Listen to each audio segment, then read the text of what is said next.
Hilangnya keanekaragaman hayati merupakan peristiwa penurunan keanekaragaman hayati atau biodiversitas yang antara lain disebabkan oleh punahnya spesies tumbuhan atau hewan di seluruh dunia serta pengurangan atau hilangnya spesies secara lokal di habitat tertentu. Fenomena terakhir ini dapat bersifat sementara atau permanen, tergantung pada apakah degradasi lingkungan yang menyebabkan hilangnya spesies tersebut dapat dipulihkan melalui restorasi ekologis atau ketahanan ekologis atau terjadi secara permanen, misalnya akibat hilangnya lahan. Kepunahan global sejauh ini terbukti tidak dapat diubah. Hilangnya spesies secara permanen dalam lingkup global merupakan fenomena yang lebih dramatis dibandingkan perubahan komposisi spesies dalam lingkungan regional. Meskipun demikian, perubahan kecil pada kondisi biodiversitas yang stabil dan sehat dapat berpengaruh dramatis pada jaring-jaring makanan dan rantai makanan. Hilangnya satu spesies dapat berdampak buruk pada keseluruhan rantai yang mengarah pada penurunan keseluruhan keanekaragaman hayati. Keanekaragaman hayati yang berkurang juga mengarah pada penurunan manfaat ekosistem, pada akhirnya menimbulkan bahaya langsung bagi ketahanan pangan dan yang berdampak bagi umat manusia. Ada beberapa cara yang dapat dilakukan manusia untuk melestarikan keanekaragaman hayati, yaitu dengan cara rebusasi, tebang pilih, pengendalian hama, dan pelestarian alam. Rebusasi adalah pemulihan lahan yang rusak dengan cara menanam pohon kembali yang terdapat di wilayah tersebut.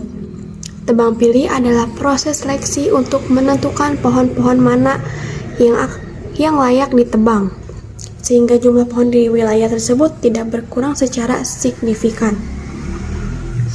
Pengendalian hama secara biologi dapat dilakukan dengan melepaskan atau mengembangbiakan predator alami ke habitat tersebut.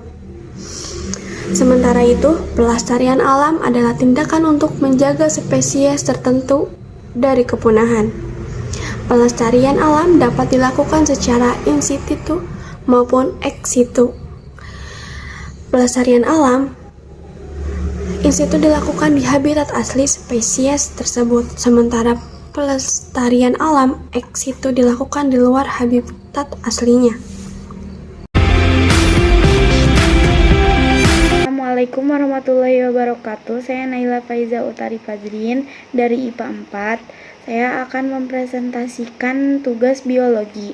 Pengertian klarifikasi makhluk hidup. Klarifikasi adalah suatu cara pengelompokan dan pengkategorian yang didasarkan pada ciri-ciri tertentu.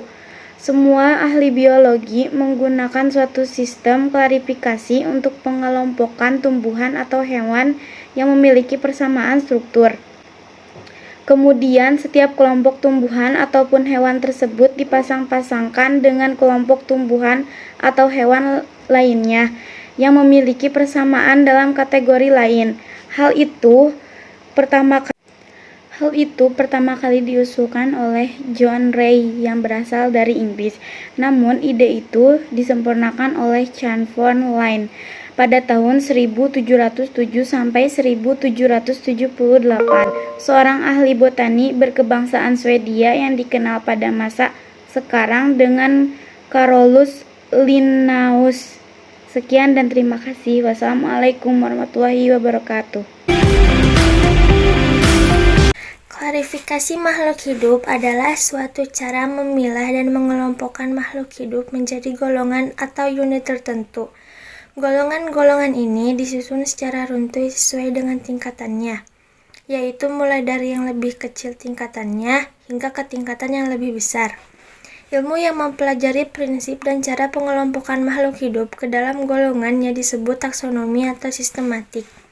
Dengan adanya klarifikasi makhluk hidup sendiri, kita dapat membedakan ciri-ciri yang mereka miliki, bagaimana mereka tumbuh, cara hidup, cara makan, serta berkembang biak, dan masih banyak lagi.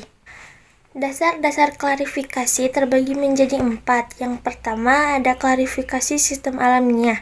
Klarifikasi sistem alamiah adalah klarifikasi untuk membentuk takson-takson yang bersifat alamiah atau sesuai kehendak alam.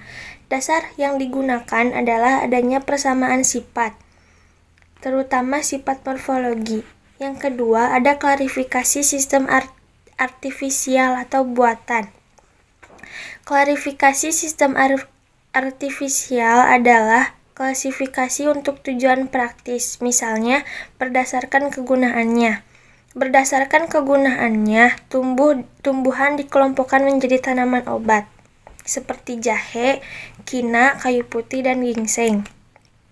Yang ketiga, ada klarifikasi sistem filogenetik. Pada sistem filogenetik, klarifikasi didasarkan pada jauh dekatnya hubungan kekerabatan antar organisme atau kelompok organisme dengan melihat kesamaan ciri morfologi, struktur anatomi, fisiologi, dan etologi atau perilaku. Yang keempat, ada klarifikasi sistem modern. Klarifikasi sistem modern dibuat berdasarkan hubungan kekerabatan organisme atau filogenetik, ciri-ciri gen atau kromosom, serta ciri-ciri biokimia. Pada klarifikasi sistem modern, selain menggunakan dasar